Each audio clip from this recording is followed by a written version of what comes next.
Whenever there's a class action settlement, I always like to read the lawsuits, especially when it's dealing with a credit reporting agency. Because one thing about credit reporting agencies is that they're not going to change their practices. They are sued all the time. They expect to be sued, and they don't change their practices. They settle and they go on about their day and continue to cause more harm to consumers and, hey, continue to make money. When there's something that's reported on your credit report, when you see an account that's on your credit report, that creditor or that debt collector that is furnishing that information, they have to pay the credit reporting agencies for it to report.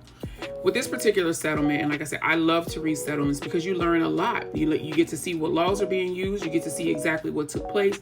And not only that, what is the outcome?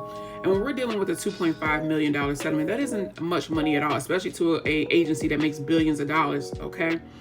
But this particular one has to do with Portfolio Recovery Associates, which is a debt collector. If you've ever dealt with Portfolio Recovery, they have their own set of issues. But this particular situation has to do with the reporting of a debt collection, a collection account on a credit report. Well, once an account is deemed to be inaccurate and unverifiable, or the debt collector no longer has access to the information, maybe the account was sold or transferred to someone else, assigned to someone else, what happens is that they no longer have a permissible purpose, a reason to be in your credit report, okay, to be looking at your information.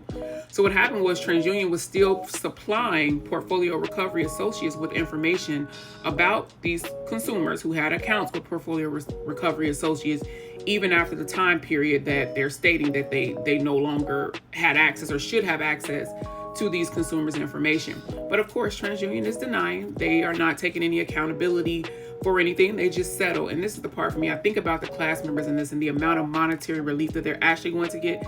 I'm sure it's not very much at all.